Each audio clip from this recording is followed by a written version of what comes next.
Okay. Come on then. Come on.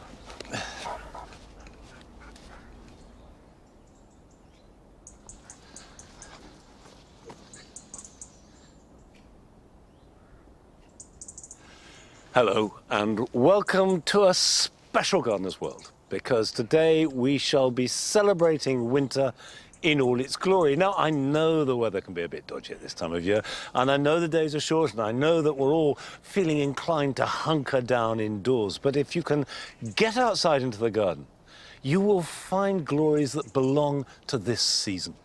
And we shall be celebrating those, giving advice on what we can do at this time of year to make the garden really hit its stride in spring, and also, of course, looking forward to a wonderful Christmas. Now, coming up on today's programme.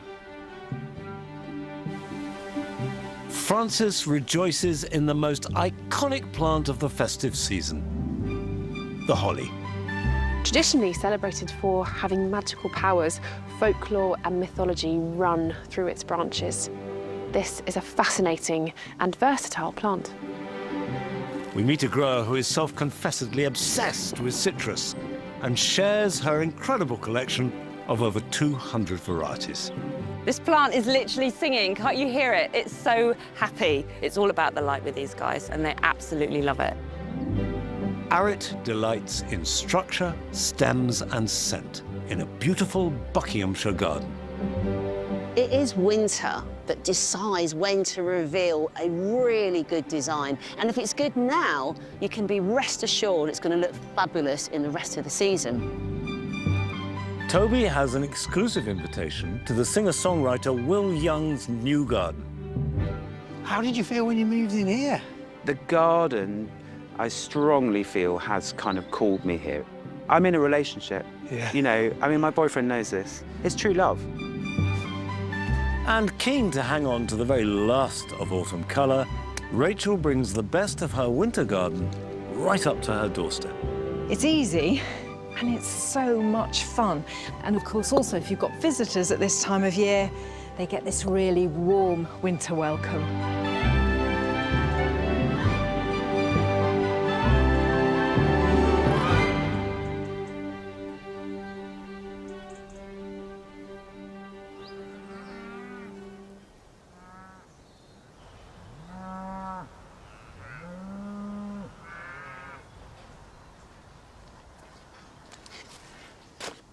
I've got a tray of cyclamens because at this time of year, cyclamen are something I absolutely associate with Christmas and Christmas season, but normally they're these type. This is florist cyclamen. You see them in decoration in shop windows, you can see them on balconies, in pots, but you don't often see them growing in a garden, and that's because they are not hardy. They won't take any frost. So unless you live somewhere very sheltered, it's not a good idea to put them in the garden. However, there are two particular cyclamen that grow really well in the garden and are completely hardy. The first, I've got flowering here already, these little intense flowers rising up. These are cyclamen hederifolium. Hederifolium means like ivy or ivy-leaved, and these start flowering at the end of summer and go on until the end of the year. Now, as well as cyclamen hederifolium, that I'm going to plant here in amongst the others that I've got, there is also this one, cyclamen coum.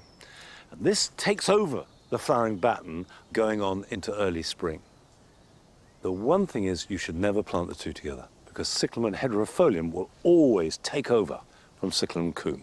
So I'm going to put my cyclamen coum in the spring garden and cyclamen hederifolium here in the shade of this pear tree. And that's the other thing about cyclamen. They thrive in dry shade, and there really are very few winter flowers that like those conditions.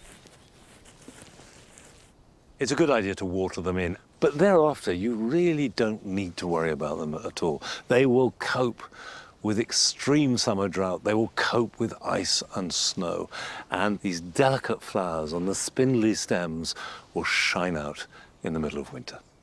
Now, we're going to join Frances as she is celebrating one of the icons of the Christmas season.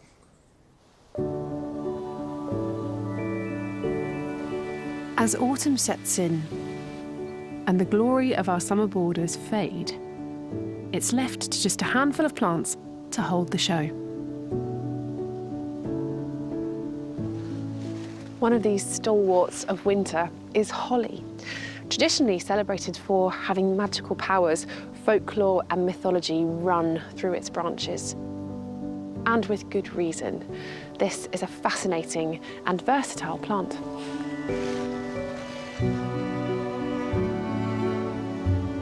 I've come to RHS Rosemoor in Devon to explore their vast national collection of over 140 specimens. This is our native holly, Ilex aquifolium, and it's probably one of the most common evergreens that we have. You'll see it everywhere if you look around in the woods. Now, with glossy leaves and bright red berries, this is a real beacon in the deepest winter season. And it's no wonder that with that, it's earned a place over centuries in our folklore, but also in our gardens. Birds, particularly blackbirds, will eat these berries and the whole tree will be a mass with them. Also, as nesting places with spiky leaves, they offer a really good habitat. And in turn, once the birds have eaten these, they will then spread the seeds all around the place and give this a chance to spread itself around the countryside. Hollies aren't just stars of the winter garden. The fact that they have evergreen foliage means that in the summer they offer a really great foil for other plants. And you can have them as either majestic trees like this or clip them into any shaped topiary that you like. And the more you clip Ilex aquifolium, the spikier its leaves will be. And that is because they do something called heterophyly, where they have two different kinds of leaves.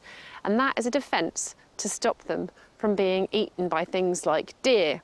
So the juvenile foliage is incredibly spiky, and that's probably what you imagine when you think of a holly leaf. But the older, higher up foliage has a very smooth margin, so completely different. So if your Ilex aquifolium has lost its spiky leaves, cutting it will bring them back.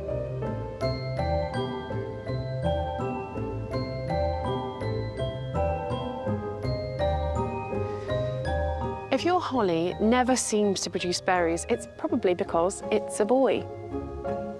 Holly is a plant that has separate male and female specimens, and only the females produce berries. So this one is a lovely male. It's called Ilex hodginsii, and it's a beautiful plant. It has deep purple stems, very smooth green leaves, and the male hollies will be covered in flowers in the spring, which makes them fantastic for bees and other pollinating insects. In fact, here you can see the flower buds just forming.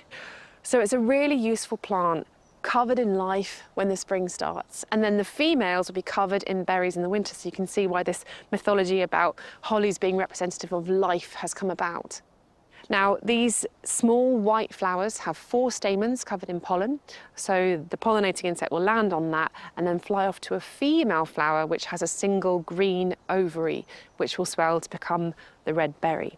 So they really both have an awful lot of value in the garden. Now, only 5% of plants have this evolutionary quirk that's created separate males and females. So it's just another reason why hollies are so interesting and unusual.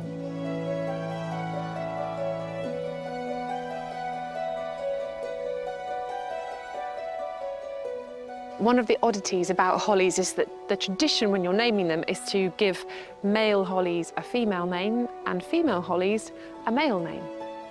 Consequently, this one is called Golden King, despite it clearly having berries and therefore being a female. Now, if you wanted to propagate this, you could do it by using the seeds. So you'd just take a ripe one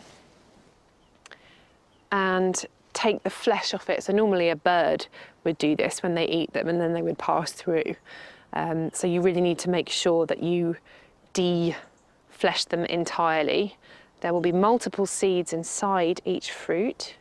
There we go. And once you've manually taken the flesh off, just to make sure they're really free from it, put them in a glass of water and let them soak. That will take the last of the slightly slimy flesh from the seed and that will float to the top, as will any unviable seeds. The good seeds will stay at the bottom, and just be aware that the fruits are a little bit toxic, so if you've done it like this, just wash your hands really well afterwards. But there you go, some seeds.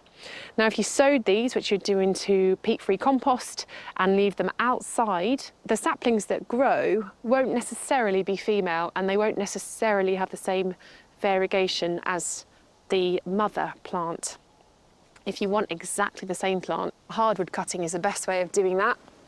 So you just snip it from the parent, just above a node there, so it will grow back healthily, and then remove the lower leaves. Now, when you're taking cuttings with anything, you want to make sure you have typical healthy growth. That means you have the right level of variegation that you want for the offspring to have, and also there's no pests and there's no diseases clearly visible. And you just leave the top 2 leaves on, because that reduces the amount of transpiration and allows this to put roots on. There we go, whilst it's in the pot. Now for this one, again, it's an outdoor plant, so leave it outside. You could put it in soil directly into the ground, or you could put it in compost in a pot if you want to. And hopefully that will grow happily.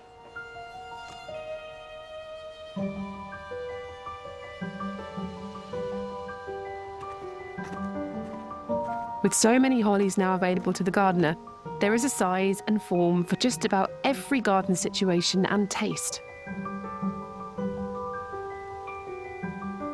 Ilex crenata green hedger is a Japanese slow-growing shrub. With its tiny leaves and love of being clipped, it has become a go-to plant to replace box and creates a handsome, tidy hedge which only needs an annual trim.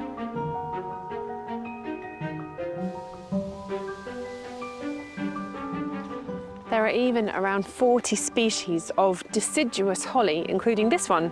This is Ilex verticillata, and it has lovely little orange berries and completely spikeless leaves. In fact, if I didn't know this was a holly, I wouldn't recognise it as one. And then there is Ilex crenata fastigiata, another one of the small-leaved Japanese hollies, but this type grow tall, upright and thin. With deep black berries, it makes a beautiful pillar in the border. And as a slow-growing species, it's perfect for smaller gardens and won't need regular maintenance, unlike its conifer equivalents.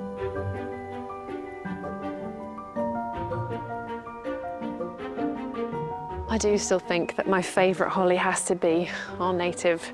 Isn't it beautiful with the red berries and the leaves? And although most people just come across this during the festive season, I think we gardeners know that it's great all year round. And that goes for all of the hollies. They offer so much in terms of their structure, different leaf textures, and even habitat. And they're so easy to grow. Perhaps, after all, they are a little bit magic.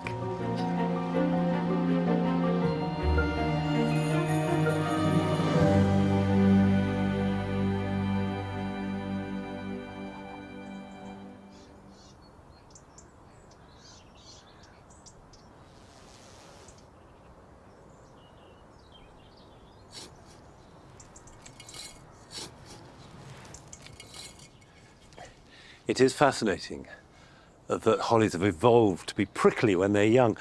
And to my surprise, I have found that animals love eating holly. And in this part of the world, hollies were grown to feed sheep when the weather was really cold and snowy. Now, I know that at this time of year, the symbolism of red berries and green leaves is all about life and regeneration, but they don't have to be red berries. I've got one here called Bachyflava, which has got yellow berries. Whether you're planting it outside in the garden, or as I'm going to do here, in a pot, holly thrives best in sunshine and in rich, well-drained soil. Don't put it somewhere dark and gloomy. So, if you're planting one like this, which I intend to toperize, and I intend to shape this into a ball over the years, it especially needs sunshine to grow well. Give it good soil. This is peat-free compost mixed with plenty of grit. I put some in the bottom with a crock. Now, if we take this out, it's very dry, quite loose. We can see the roots on the outside, so that's good. Just get the level right. Leave a little bit of a gap always at the top so you can water it. If you fill up to the top of a pot and it dries out at all, when you water it, it just bounces off. Always have it just below the surface. That's about right. We might put a little bit more under there and then just fill in around it.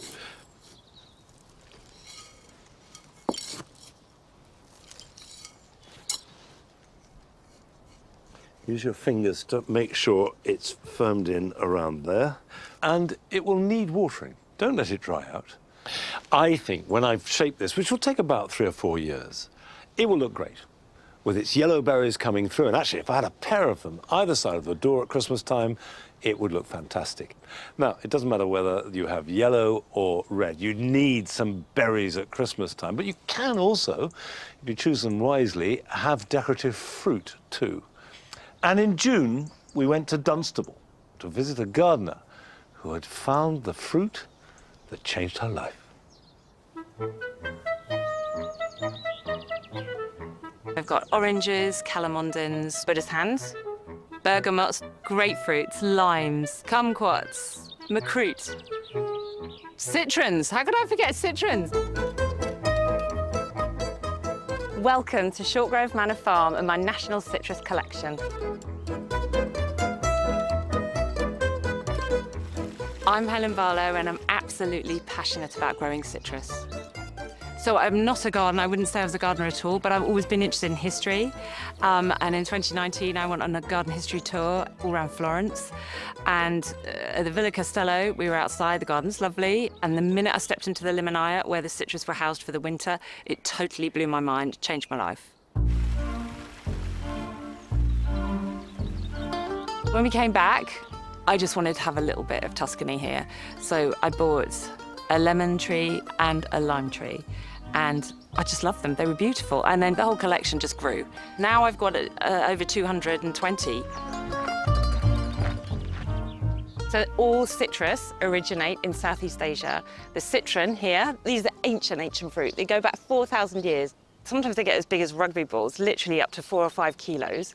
They have got an enormously thick skin. They have hardly any juice at all. It's all about the rind. They'll use the rind for candied peel, for perfuming rooms. The flowers are amazing. This is my plant nursery. This is my effort at Italian plant theatre. All citrus trees are grafted. You can grow them from seed, but they'll be less resilient and you may not get fruits. In fact, I've got a 30-year-old one that was grown from a pip and it still hasn't borne any fruit. This is a bergamot, and not many people know that citrus is a bergamot. It's where we get Earl Grey tea from. And you can see the graft here quite clearly. That's the little bumpy bit. So this is a macroot lime. It's had many names over the years. They do have fruit and you can use them, but mostly it's about the leaves. You just crush them. Oh my goodness, you're literally eating Thai green curry. This is really hard to find in the UK without being dried. It's amazing, amazing scent, totally different from the other citrus. So this is quite a new lemon to my collection. I love it. This tree is late teens, early 20s, I would say. They start fruiting when they're about 4 or 5, and they can be productive throughout their lifetime. Once they start fruiting, they keep fruiting all the way. It's amazing how many you can get off one tree. This plant is literally singing. Can't you hear it? It's so happy. It's all about the light with these guys, and they absolutely love it. You have to be determined to grow citrus in the UK. Obviously, they need winter shelter. They can't stay out all year. This is my limonaya. A limonaya is where you overwinter any kind of citrus. What they love about being inside the limonaya is the steady temperature. It's not going hot, cold, hot, cold. They need to be above 5 degrees. And these grow lights have made all the difference in the world.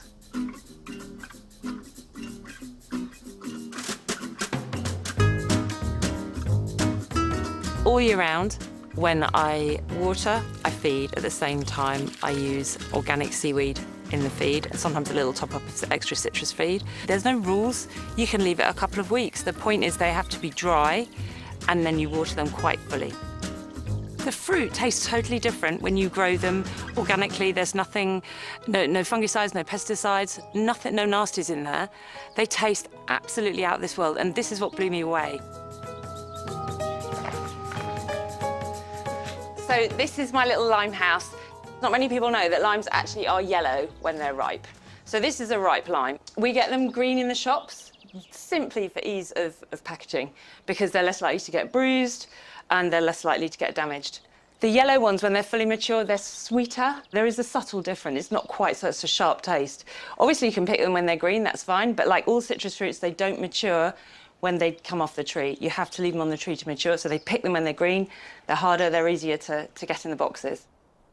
I love this one because it's got loads of tiny babies. What is so beautiful is that you get flowers and fruit, and you can get mature fruit on the same plant at the same time. This just hardly ever happens. You never get flowers and fruit at the same time.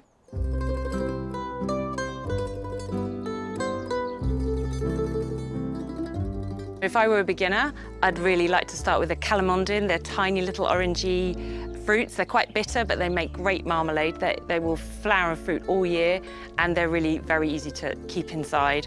Also a lemon or a little lime. They can be excellent starter plants. You need a really well-drained pot. It's got to have crocks in the bottom. It's got to have horticultural grit, some sharp sand, before we use the actual soil and put some compost on the top.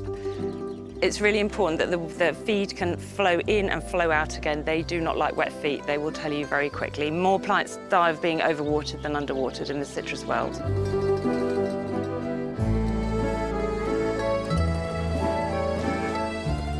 It's so important to preserve these amazing plants. They've been around for 4,000 years as survivors. Once we've lost those genes, they're gone forever. It's really important to me to work towards a legacy to preserve these beautiful plants for future generations.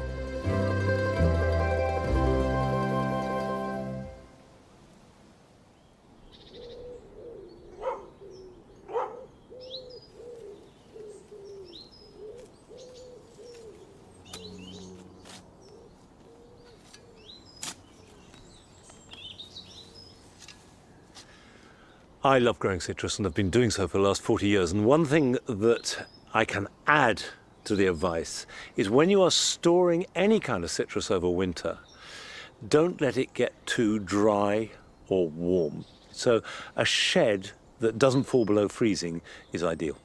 Now what I'm planting here is a clematis. And it's a clematis that's suitable for the season because this is Clematis Jingle Bells. It's got a very pale, creamy ivory colour, and these flowers will appear, well, as early as January.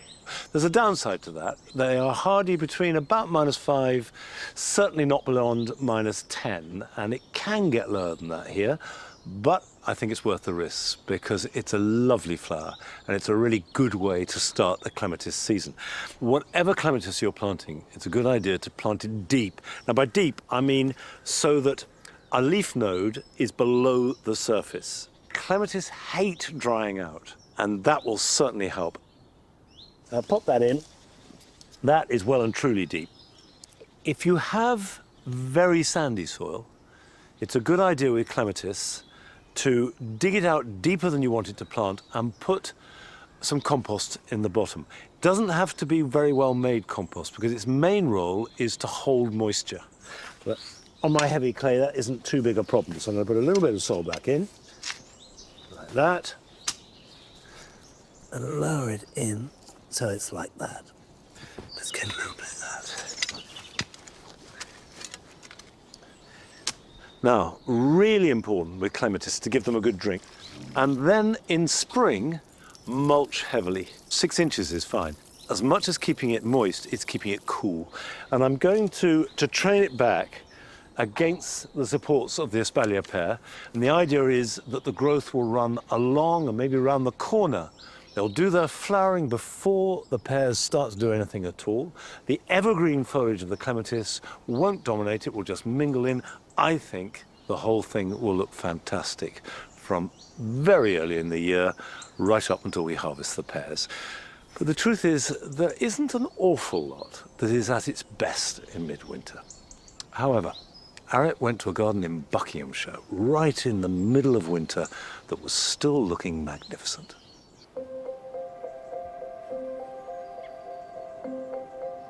In the winter garden, everything is stripped back to the bare bones, revealing every careful plan and loving detail. It is winter that decides when to reveal a really good design. It's when you see all of the structure, and if it's good now, you can be rest assured it's going to look fabulous in the rest of the season.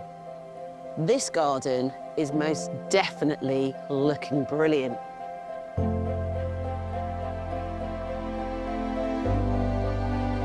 James and Emily Chua have created a garden from a rough field. Moving from London to the countryside over 25 years ago, they've built a garden full of ingenious design and a dedication to taking time and care over every choice.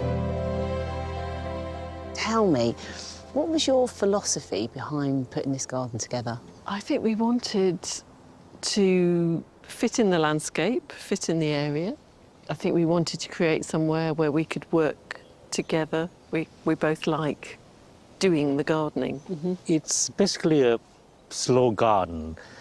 There's no need to hurry because we just feel that plants need time to grow. So the journey is just as important as the end product. Yeah. To start off with, we were working, we had 2 young children, and so It's weekend gardening. weekend, yeah. And children get fed up with us.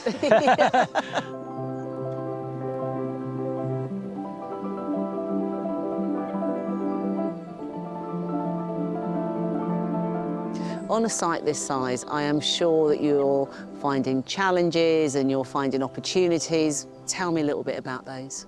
Well, when we first came here, this slope was actually one of the hardest bits to landscape. And yet, what's lovely is it makes it more interesting, Yeah. I think. There's a public footpath through the garden, and so this area belonged to the village before we arrived. And so I think we didn't want to create a garden that didn't look comfortable and harmonious. In fact, when I think about it now, all the things that have been challenges are the things that make it a more interesting garden for us. And it makes it life a lot easier once you learn your lesson from your failures. True, true.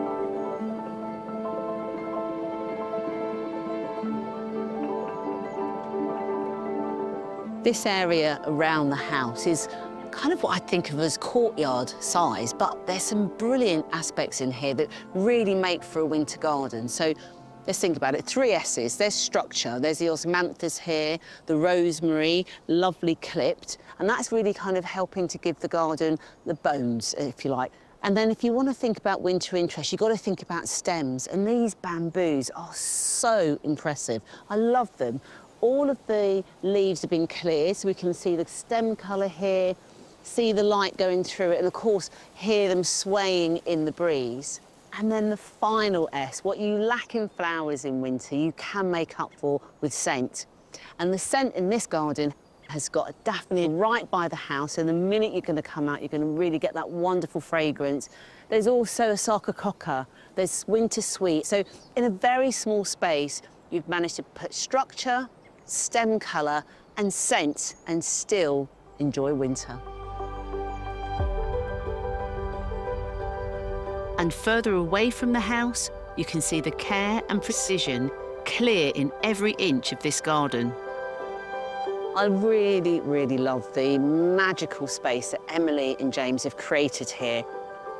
This pathway has been flanked by these perfectly cut sticks and twigs that are from around the garden, not only giving a great shape, but acting as like a little bank to raise the borders where this drifts of snowdrops are going all throughout the garden. And these log piles are just one of the several ways that Emily and James have created extra habitats for wildlife. But there is something that I have to show you, so come this way.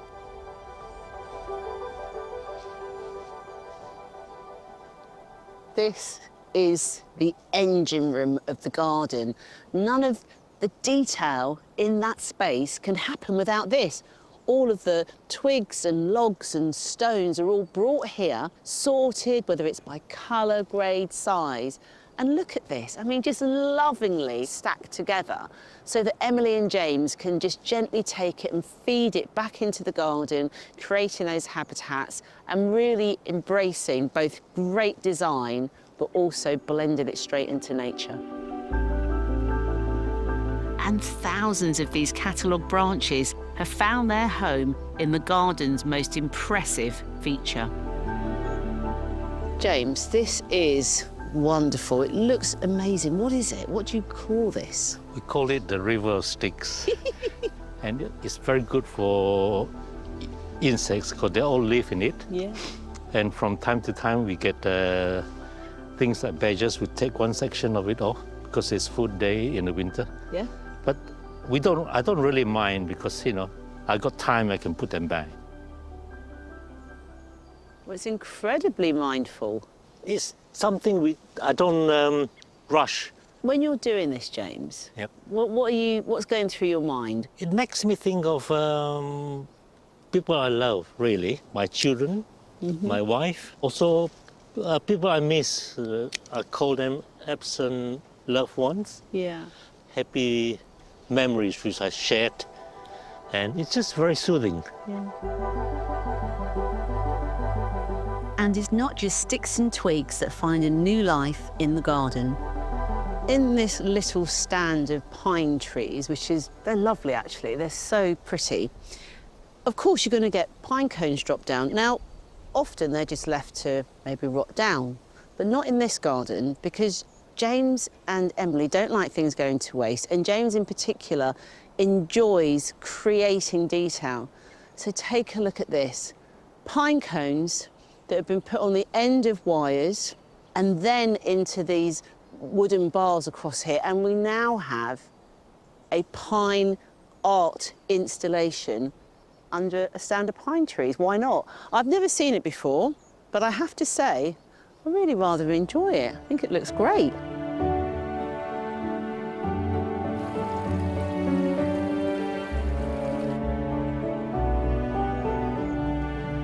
Walking around this garden today, I have so enjoyed the slow approach that both James and Emily have taken on this site. All the different spaces that they've created, all the care and attention and detail. And there's a real sensitivity to how they've worked together. And in amongst all of that, they've been super playful as well. They've really brought an artistry to the space. I mean, the river of twigs is something that I think is really, really powerful and really genius. And it is in winter, when the garden reveals all, it sort of bears its soul, that this garden has clearly still come alive.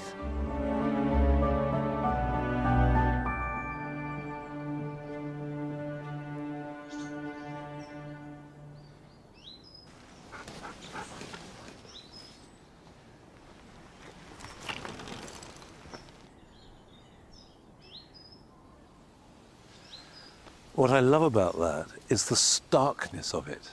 It's making a virtue out of necessity. Those empty tree trunks are really graphic, and the clipped rosemary, I thought looked beautiful. Not only can the garden look really good in the middle of winter, it can be a really important resource for wildlife. And the best way to achieve that in the garden is by not being too tidy. Let there be leaves around the place. Have a few stacks of wood. And in your borders, don't cut back unless you have to. So here in the grass borders, for example, we absolutely don't cut these back until the end of February at the earliest, or even late March if the weather is bad. And that means we have seed heads for the birds. We have hollow stems for insects. We have really good cover in which we get hedgehogs. It means that small mammals and amphibians can move around without predators getting at them, and otherwise they'd be very exposed. So don't be too tidy. Don't be in a hurry to cut back. And the garden not only will look great, but it will be really good for wildlife. Now, the singer-songwriter Will Young is an old friend of the programme, but he's got a new garden now. And Toby went along to lend him both a hand and give a little bit of advice on tackling this exciting new project.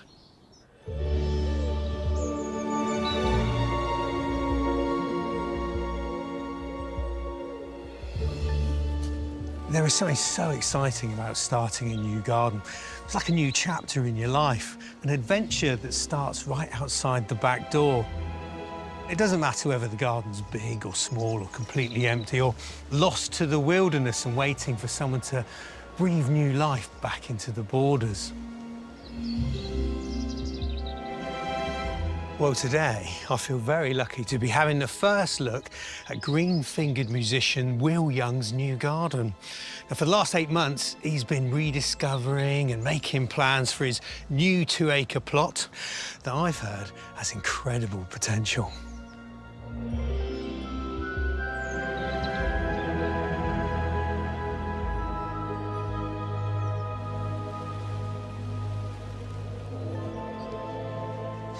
How did you feel when you moved in here? Delighted is the overriding feeling. You know, occasionally overwhelmed. When you saw the garden, did you fall in love with it straight away? Yes, instantly. The secrecy of it I loved, and the sort of sense of discovery. But the garden, I strongly feel, has kind of called me here. It's a really weird... I'm in a relationship. Yeah. You know, I mean, my boyfriend knows this, but I'm in a relationship with my garden. This is commitment. It's a commitment, it's long-term, it's true love. Yeah.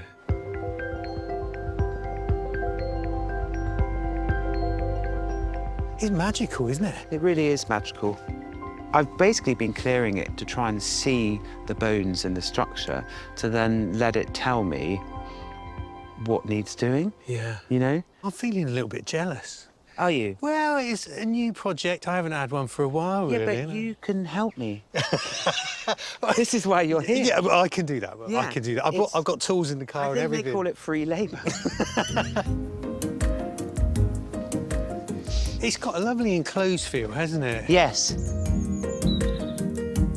You burst out into this. What a surprise. I know. It is, isn't it? And it's clearly, you know, been loved. It's got the hothouse in the corner. This would have all been a vegetable garden there on the right. And also, there's so much fruit here. We've got quinces, figs, 3 different types of apples, 2 crab apples. So it was definitely used and it was definitely productive. The good life. Yeah. You were in a lovely position, though, because the garden had fallen into a bit of neglect, hadn't it? But that means all the good plants, perennial sunflowers, caught my eye straight away. You know, they're kind of plants saying, oh, we want more. Yes. More of them could go a long way. Exactly that. It shows me what's enjoying living here, yeah, and what's thriving here.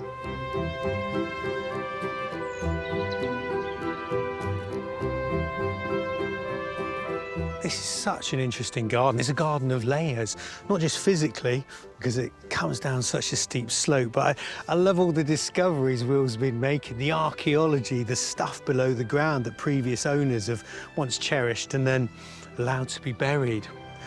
But that's the past. The present, it's all about the tools.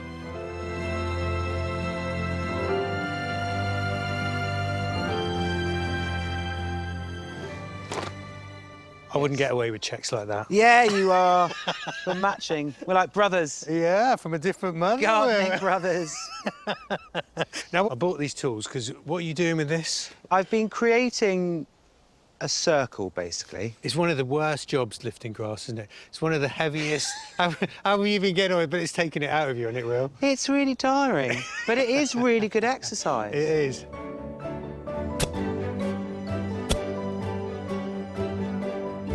What are you doing with the lifted turf? Do you stack it anywhere? I haven't actually thought about that, so any idea is welcome. Well, it's funny, really. If you put the grass to grass and then soil to soil in a stack going up in just a corner, it just rots down to the most beautiful loam. It's really good topsoil for filling up borders or using on your veg patch or whatever. So what's the big idea for this area? Well, behind will be the veg patch, maybe some chickens. Oh. Yes. I'm also very excited about placement of compost.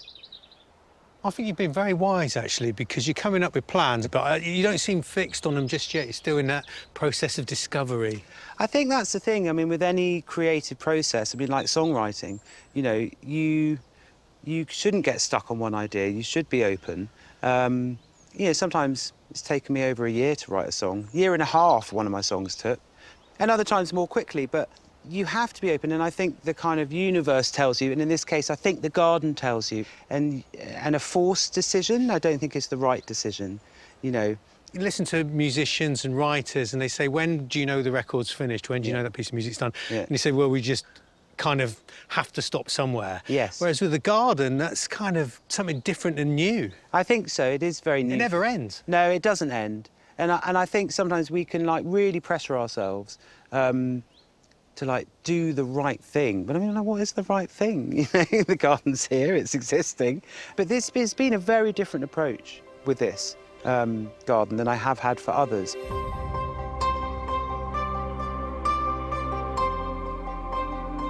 A grapevine. Yes, through the grapevine, which has produced so much. Can I ask your advice? Because you're a man of knowledge. Brambles. OK. All gardens that have gone to sleep for a while get brambles in them, don't they? The key is not to let them drop the berries everywhere, so keep chopping the tops off. And sometimes, after it's been raining, and then you get a sunny spell, they lose their grip on the ground. It's just this window of opportunity. So we've had a drop of rain, it's sunny now. Yes. And you can, with a fair wind, get them up. Hey, now that's really interesting, because I was doing some clearing over there, and the brambles, I was pulling them and they were coming out, so that would be why. Yeah, it's like if they get a bit of drought on them, the roots shrink, and then as soon as it's wet, that kind of it adds lubrication, really, and you can yank out the roots. You've got so many lovely trees. Yes, and we've got a rather prominent holly here. Oh, yeah. Where there's holly in a neglected garden, there's always ivy. Do you have troubles with that? Do I have trouble with ivy? Yes. Ah. Do you have tips? Because I don't know if I've been doing the right thing, to be honest. I do. Ivy's one of those things that's so good for wildlife. Every garden should have some, but at the same time, when you've got walls where the joints are blown out, this stuff is just going to have them down, isn't it? A lot of people chop it off at ground level and let it die, but it just looks shocking and it grows back. And sometimes, if you're lucky, you get underneath whole sections of it and get it to come away. It's much quicker than pulling it. It is. And then at the bottom, just get through it, chop it off. This is brilliant. Quick as a whip wheel. You can come again. This is, honestly. Well, I'd like to. Where have you been for the last year? I'll tell you what, I'd love to come again and see the progress. I think you deserve a cup of tea. Count me in. Come on. Any cake? No, no cake.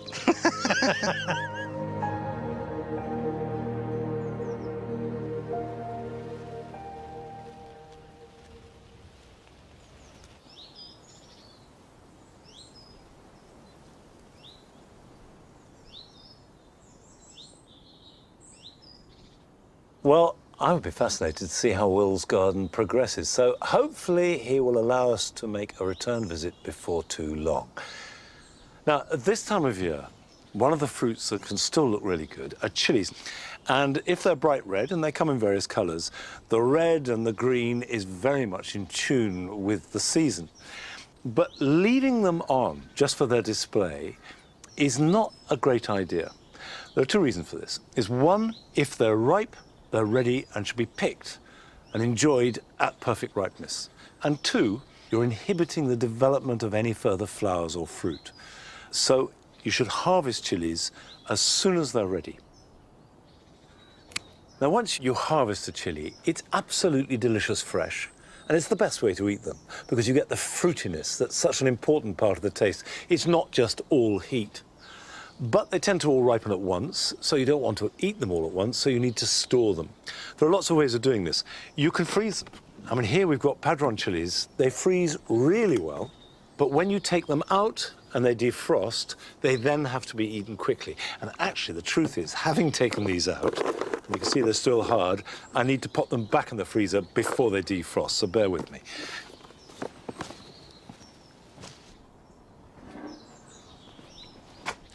There's no doubt about it that if you're short of time, freezing is a brilliant solution. However, traditionally they're dried. And in India, I've seen them dried by the 1,000 on a roof. You can hang them up, or you can put them in a very low oven overnight. It does work, but you don't want to cook them. However, recently, I've got myself a dehydrator. And this works beautifully. These are some that I dried a couple of days ago. And you can see that you put in a chilli like that, cut off the end, and it dries. And it dries slowly. Now, if you have a herb grinder or a coffee grinder, it works incredibly well with chilies, and that grinds them to a powder. But actually, a pestle and mortar works very well too. These are cayenne peppers. So just grind away, get in there.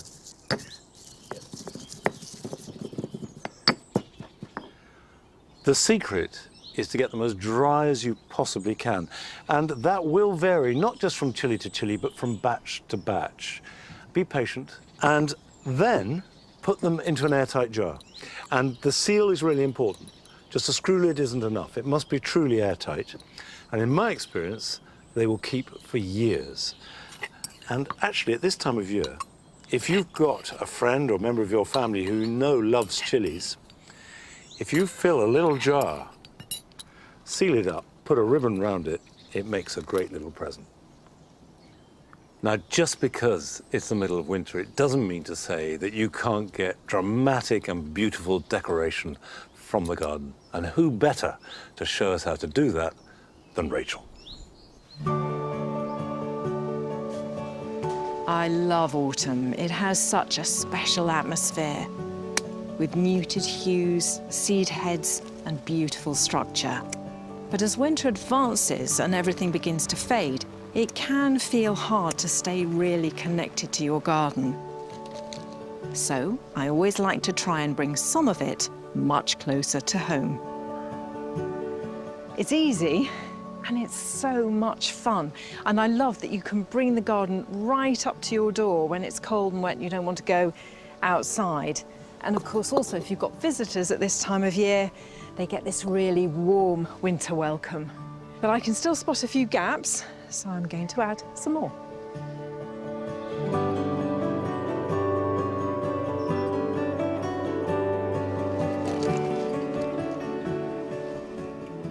I'm going to add to what I've already got here with another container and just plant it up with a sort of recipe that takes us through from late autumn through the winter. And I like to be a bit thrifty. These enamel basins, they're fantastic. And all you have to do is drill in some drainage holes so that the plants aren't sitting in wet. And I'm just filling it with some multi-purpose compost, peat-free. And that's just going in the bottom. And then I'm just going to stir into it a lot of grit, really sort of generous helping. And I'd rather do that than just have a layer of grit at the bottom. I just like to mix it in straight from the off. And I'm not coming up too high because some of the root balls for these plants are quite big. And I'm going to start, I suppose this is the main plant in this recipe. And it's a beautiful skimmia. And they're such great plants to see through this time of year. Beautiful sheen on these evergreen leaves. You either get the female type, which has the berries, but I think I like the male form better, which has just these lovely little buds which open to shades of pale pink and white. It's really pretty. I like that very much. So I'm just going to upend that. Actually, that's not too bad. Just slightly ease those roots out a bit at the base. And then I'm going to pop it to one side, not plonk it in the middle. Just checking the levels. So you want that to be a good couple of centimetres below the rim of the pot. So that's great. And then I'm going to go with this erica, which is lovely. This sort of forms a mat of this foliage. So that's going in as well. Let's move that around a bit. That's fine, I think. And then we'll ease that into the front. And now I'm just going to add a bit more of the compost in through here and just sort of adding grit as I go as well. And the other thing that I really love about these plants is that the flowers are absolute magnets for pollinators. So it's really important to provide that forage right the way through the year. So things like this can be a lifesaver for them. I'm going to put in this beautiful ajuga. Only costs a couple of pounds from a garden centre. So beautiful. It's textural, it's really interesting, even before it flowers, and that's not going to happen until the spring, and then you get these lovely mauve flowers. Now, I think that I can split this in half and get 2 plants for the price of 1. There we go. 2 perfectly good plants. I've got an idea for that for later, so I'll just set that to one side. And then this one can just sit nicely in this edge. And then, on this side, some cyclamen, which I absolutely love. It's beautiful. This is a hedropholium type. The leaf's got this wonderful marbling, and this is hardy too. So it's really going to be very happy in here, and that will flower on and off. There we go. Now, there's obviously quite a lot packed into this little basin. None of these are going to be happy in this small container for a very long time, so they'll all end up somewhere else in the garden, but how beautiful for this winter.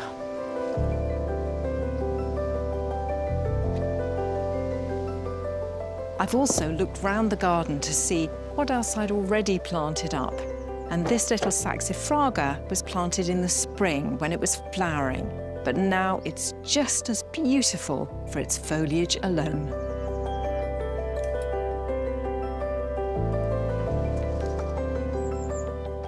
I found this, which is really rather lovely. It's to make a wreath, but a living wreath, because it's got this sort of pocket here. Not very big, so I've got to be careful about what I use.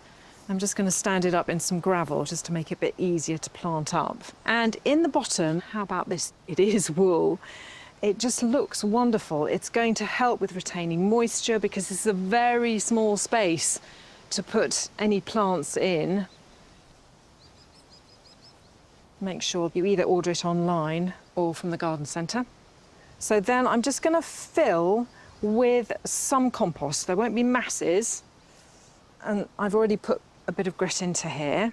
Okay, now my thinking is that that piece of ajuga that I separated off, I'm going to use that, and I'm just going to pull off some of the compost at the base, otherwise it's not going to fit. And then I'm just going to sit that into the deepest part, which is right down in the bottom of the curve. And then next to it, a bit of flower.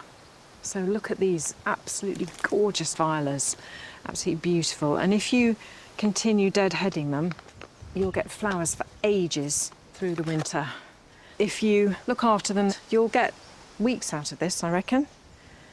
And so lovely to have just that little bit of something taking us through into the new year. One of the lovely things about having a wreath is that you get that lovely dangle. So it definitely needs a bit of dangle. And I've pulled a few bits of ivy off the wall. I'm wondering if I can just sort of filter it through the side and then just press it down into the compost. There we are. I'll do another little bit here. I hope with a bit of watering that'll take. There we go. Yeah. I think that would be quite pretty. Once it's in situ, I might put a few more bits of ivy in there. Happy with that.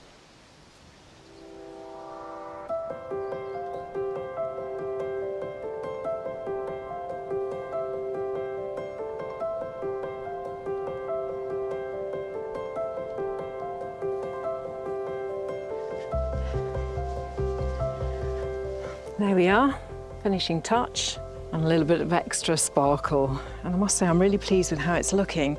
The aim was to get lots of different heights so that there's something of interest all the way through the doorway.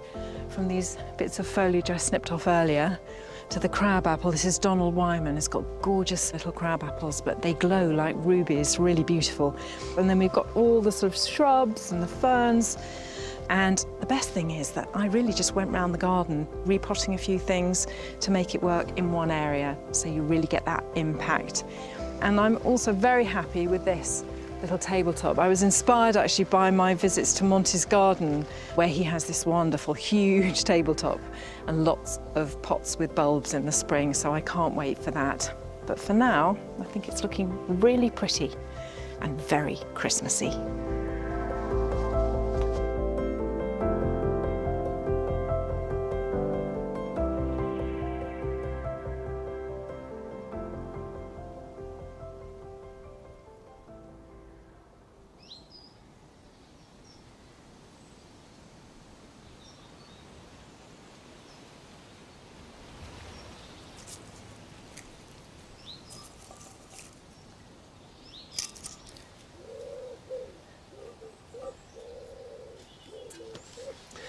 Well, I'm very flattered that Rachel likes the arrangement of pots we have on the big table outside the potting shed.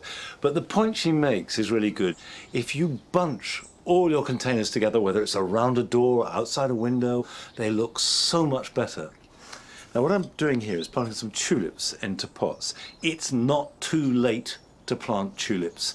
And if you go to a garden centre between Christmas and New Year, you'll often find that they are reduced dramatically in price. And if you plant them by the New Year, they'll be absolutely fine. And even into the first week of January, they might be a little bit later flowering, a little bit smaller, but they'll still be good. It's still worth doing.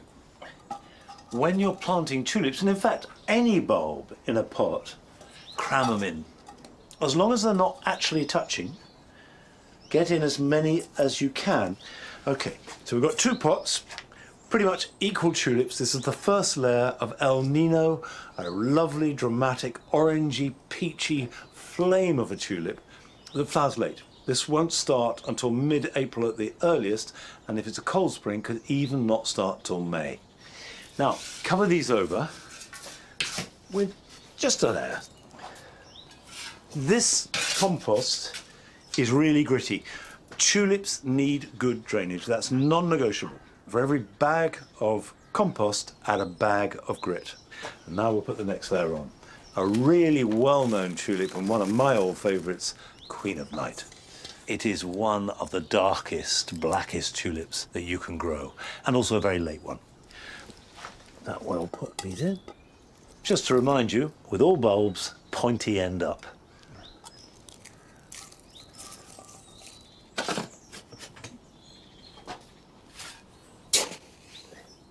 Put a layer of grit over the surface, like that. Spread it out. At this stage, give them some water until you see the water running out the bottom.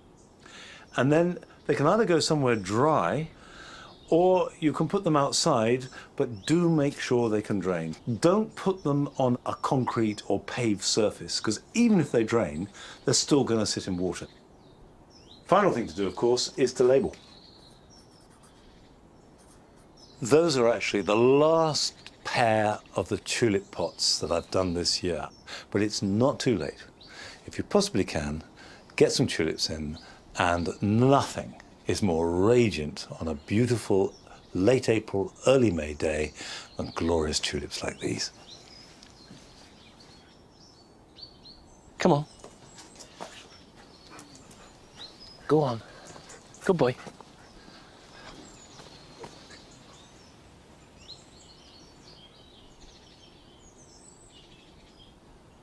Well, that's it for today. I hope you've enjoyed this special winter programme.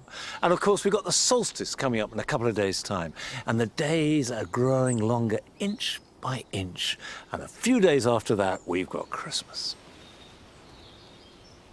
From all of us here at Gardener's World, we wish you a very happy Christmas and a wonderful New Year. And I'll see you next time. Till then, bye-bye.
Bye.